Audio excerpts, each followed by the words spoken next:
በስመ አብ ወወልድ ወመንፈስ ቅዱስ አሐዱ አምላክ አሜን። መቃ አባ ከንልማ ከነፉረ ቁልቁሉ waaqayyo tokko አሜን። በስመ አብ ወወልድ ወመንፈስ ቅዱስ አሐዱ አምላክ አሜን። አሜን። ጃላተምቶታ ፊ ከበጀምቶታ ማቲዋን waaqayyo ijoollee qulqulleettii dubaroo maariyaam kabajaa fi gargaarsa argamtootatiin marfamtanii kan jirtan hundi keessaniyyuu maqaa waaqayyo qulqullaatiin nagaan sin gaafadhaa. Akkam jirtu? Akkam yoo nageessan? Akkam turtan? Ameen. Galateeffamuun amala isaa kan ta'e Waaqni abbaa keenya fayyisaan keenya Yesuus Kiristoos akka cubbuu keenya akka yakka keenya akka badii keenya osoo hin ilaaliin akka arjummaa isaatti guyyaa kanaan sa'aatii kanaan eebbee kan nu ga'e maqaan isaa kan galateeffamee fi kan kabajame nuuf haa ta'u. Amin. Addan baatu siyaati teenya haati qulqullootaa kennaan fannu jalaa waadan araaraa qulqulleettiin dubaroo maariyaam maqaan ishee kan galateeffamee fi kan eebbifame nuuf haa ta'u. Kan kabaja qabaniif kabaja kennaa akkuma jedhu kitaabni qulqulluun qulqulloota ergamoota toloota akka kennaaf kabaja isaaniitti kan galateeffamanii fi kan kabajaman nuuf haa ta'u.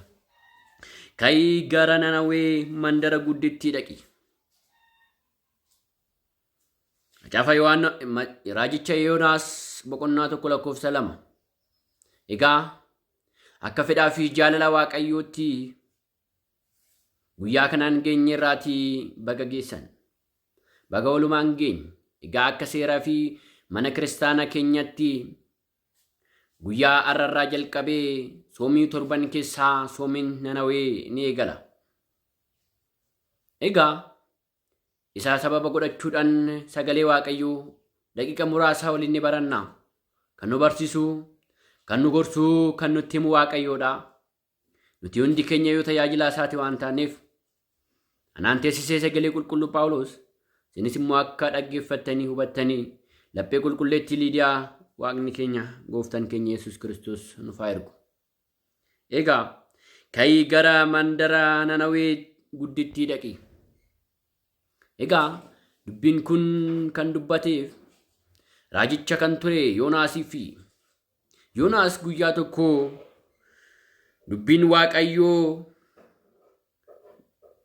gara Yoonaasitti ni dhufe. Maal kan jedhu yoo ta'e dubbiin waaqayyoo akkas kan jedhu jechi waaqayyoo gara Yoonaasiin ni dhufe. Yoonaas ka'ii magaalaa guddittii gara Nanawwee dhaqiitii ummanni kun guyyaa 3 baduuf jiraati. Ummanni kun cubbuun isaanii baay'ateeraati. Ummanni kun hojii isaan dalagan waaqayyo fuulduratti baay'ateeraati. Kanaaf ummata kanaan gaabbii galaa jedhini. Ummanni kun guyyaa 3 jidduutti baduuf jira. Kanaaf dhaqiitii ummata kanaan barsiisii ittiin jedhe. Yeroo kana Yoonaasis jecha kana akkuma dhageen maaliif Yoonaas raajicha dhugaa waan ta'eef waaqayyoo gara laafummaadha. Abbaa arjummaati inni arjaa godha. Kanaaf anis deemee yoo osoon barsiisee osoon ummata sanatti himee garuyyuu waaqayyoo gara laafee fi dhiisuu fi danda'a. Yeroo sana immoo ani raajii sobdootan jedhama. Kanaaf ani mana waaqayyoo irraa fagaadheen nan baqadha jedhe. Yeroo kana Yoonaas waaqayyoo gooftaan gara mandara Nanawweetti erge. Garuyyuu immoo inni gara magaalaa Tarsiisitti imaluuf yaade. Yoonaas yeroo magaalaa Tarsiisitti imaluuf yaadutti markaba magaalichaa ni argate jedha yaa maatiiwwan waaqayyo. Egaa seenaan isaa bal'aadha. Garuyyuu akka fedhaaf jaalala waaqayyootti guyyaan har'aa maaliif soomiin har'aa kun maalirraa eegalee maaliif akka soomamu akkasumas guyyaa 3f maaliif soomama kan jedhuuf gabaabbinaan ilaalla waan ta'eef waaqayyo gooftaan keenya nu gargaaru. Egaa Yoonaas markabicha sana erga yaabbateen booddatti waaqayyo gooftaa jalaa dheessanii ba'uun waan hin jirreef waaqayyo waan karoorse hundaan raawwata waan ta'eef waaqayyo hunda danda'a waan ta'eef waaqayyo gooftaan lafaaf samii akkasumas immoo uumamtoota hundaa kan ajaju waan ta'eef bubbee hamaan markaba sana raasa ture. galaanicha yookaan garba keessaa deemaa turan irratti bubbee hamaan yookiin qilleensi hamaan ka'e Waaqayyo Gooftaan qilleensa kana ergee Yoonaas markaba keessa jiru sanatti baay'ee markabni sun raafamuutti jire. Raafamuu jalqabe. Yeroo kanatti uummanni markabicha keessa jiran baay'ee sodaatan, baay'ee ni na'ani. Isaan Waaqa isaan beekan ittiin iyyatani. Yeroo kanatti Yoonaas garuu ni rafa ture. Ilaala yaa maatiiwwan Waaqayyoo. Yoonaas ni rafa ture. Namoonni eessan akka Waaqayyo Gooftaan dadhabbii kana akkasumas immoo qilleensa hamaa kana akka irraa dhiisuuf ni kadhatan. Garuyyuu Yoonaas immoo hirriba cimaa keessa ture. Yeroo sana bulchaan markabichaa Yoonaasitti dhufee ka'ii Waaqa kee waammadhu jedheen yaa maatiiwwan Waaqayyo. Ka'iitii Waaqa kee waammadhu. Maaliif nuti dhumuutti jirraa? Markabichi qilleensa hamaadhaan qabameera, bishaan baay'ee waan utaala jiruuf. Kanaaf ka'iitii Waaqa kee waammadhu jedhanii. Yoonaasis hirriba keessaa ni kaasan. Yeroo san uummanni achi waan sodaateef meeshaa isaan qaban irreen meeshaa qabatanii deeman hundaayyuu bishaanitti gataa. Maaliif yoo itti ulfaate jedhanii meeshaa isaanii hundaa kun harka bitaatiin kun harka mirgaatiin gataa turan. Yeroo san garuu Yoonaas rafee waan jiruuf Yoonaasin kaasanii ka'iitii Waaqa kee waammadhu jedhanii. Yoonaasis sababbii kootiin wanti kun hunduu ta'e jedhe yaa maatiiwwan Waaqayyo. Sababbii kootiin dheekkamsi kun hunduu nurra ga'e jedhe. Yeroo sanatti warroonni markaba keessa jiranii baay'ee waan sodaataniif, baay'ee waan dhiphataniif nuti hidhaa qabannee nama as keessa badii balleessee waan jiruuf hidhaa baafannee nama irratti bu'e sanatti kara bishaanitti ni darbanna jedhan. Yeroo kana hixichis immoo Yoonaasitti ba'e jedha. Yoonaasis maal jedhe? In kaanne yaa maatiiwwan Waaqayyoo. Dhugaanaa kan balleessee jedhee waadaa ofirratti ragaa ba'e. Garuu namni bara ammaa kana yeroo ilaallu namni baay'een waan ofii ni dhoksa. Namni baay'een seenaa ofii ni dhoksa. Garuuyyuu Yoonaasin hin dhoksine. Maal jedhe? Sababbii kootiin dheekkamsi kun hunduu ta'e jedhe. Kanaaf gaa Yoonaasin immoo warroonni markaba keessa jiran suni Yoonaas ati nama eessati? Eessarraa dhuftee maaliif deemtaa? Hojiin kee kami jedhaniin yaa maatiiwwan Waaqayyoo. Egaa namoota baay'ee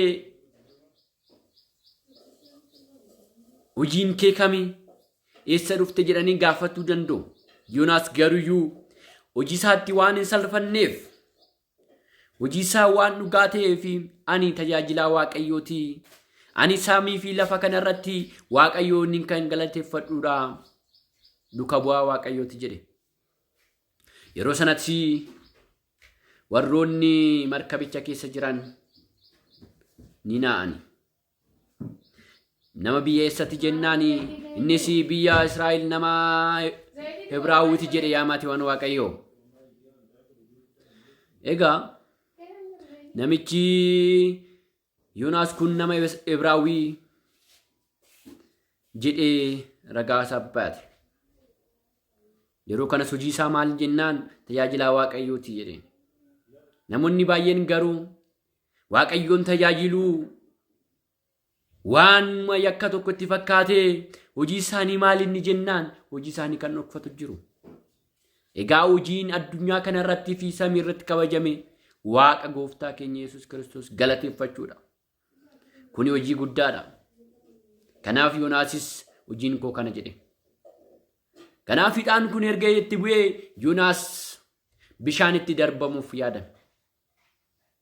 Yeroo sana irratti mari'atanii nuti yaa Waaqayyo Gooftaa lubbuu keenyatti akka hin balleessine, lubbuu keenyatti akka hin faranne ati dhiigaa keenyaan nuti qulqullaa'oodha.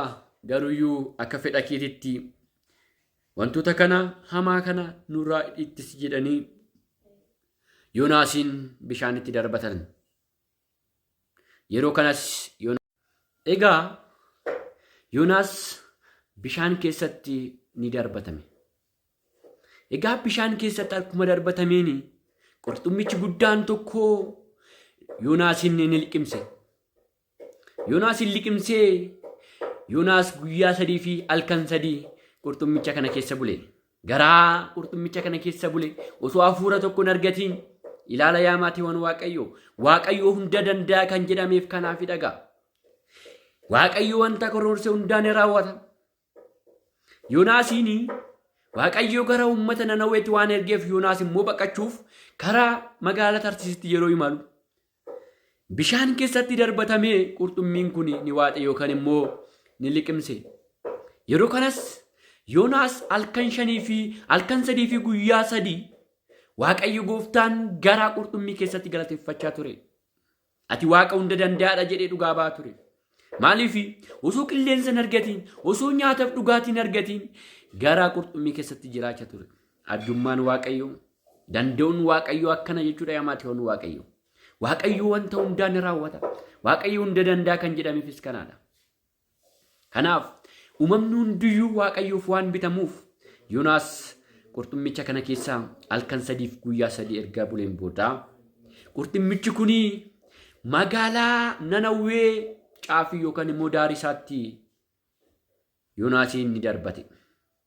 Yoonaasis Waaqayyo jalaa dheessanii ba'uun hin jiru jedhe. Yoonaasis Waaqayyo hunda danda'a ta'uusaa, Waaqayyo abbaa arjaa ta'uusaa ni arge, ni galateeffate. Egaa amma jedhe Yoonaas. Osoon fedhiin as na fide Waaqayyo. Kanaaf jecha Waaqayyo nan dubbadhaa, nan lallaba jedhe. Yeroo sanatti magaalaan Nanawwee magaalaa guddaa waan taateef magaalaan Nanawwee namoonni cubbamtoonni baay'een abboonni qabeenyaa baay'een kan keessa jiraata turan waan ta'eef magaalaan Nanawwee namoota hiyyeessaaf bakka hin qabdu waan tureef magaalaan Nanawwee cubbuu uummanni dalagu sanarra kan ka'e cubbuun isaanii samii jala waan ga'eef yeroo kana ummatichaan gaabbii galaa jedheenii Nanawwee ummata magaalaa Nanawwee jalqabarraa yeroo barsiisutti ka'utti Yoonaas guyyaa 3 qofa isin hafee Waaqayyo ibiddaan isin balleessuu fi magaalaan kun galabbatamuu fi kanaaf isin kaatii gaabbii galaa jedheenii ummata sana hamilee guddaadhaan hafuura Waaqayyootiin golbamee barsiisa ture. Ummanni sun magaalaa hedduu guddaa waan taateef guyyaa 3 tutti fudhata ture Garuu guyyuma tokkoon Waaqayyo gooftaan isaaf waan danda'amu hin jiru waan ta'eef hundiyyuu ni danda'ama waan ta'eef Yoonaasin sagalee isaaf ta'e Waaqayyo gooftaan Yoonaas yeroo dubbatutti namoonni baay'een dhaga'an magaalaa guutuu ni dhaga'an magaalaan kun baduuf jecha haasaa turan yeroo sana haasaan kun mootummaa san biratti fudhatama qaba. Yeroo sana haasaan kun jechi kun guyyaa 3 guutuutti guyyaa 3 gidduutti magaalaa Nanawwee baduuf jecha mootummaan kun dhaga'e. Yeroo kanas akkas jedhe. Yoonaas yaa mooticha guyyaa 3 gidduutti Waaqayyo gooftaanii dheekkamsa isaa fidee magaalaa kana balleessuuf jiraati. Kanaaf gaabbii galaa jedheen. Yeroo kana mootichi kunis warroota aangorra jiraniin aangorraa bu'aa jedheenii warroota kabaja qaban kabaja isaaniitiin gad of dhiisa jedheenii warroota qabeenya qabaniin qabeenya isaanii dhiisa jedheenii akkasumas immoo beelladarreen dabalatee daa'imman dabalatee guyyaa 3 ni sooman. Waaqayyo gooftaan guyyaa 3 ni kadhatani. Daa'imman, jaarsoliin, dargaggeewwan hundi isaaniiyyuu Waaqayyoon yaa Waaqayyo nu fayyisi nuuf dhiisi jechaa kadhatan ture.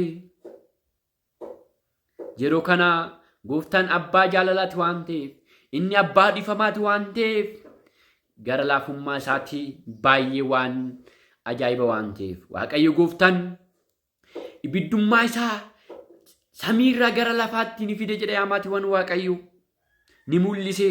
Uummatni Nanawwees baay'ee sodaatanii minaan osoo hin qammasiin halkan 3 fi guyyaa 3 ni sooman jedha yaa maatiiwwan Waaqayyo.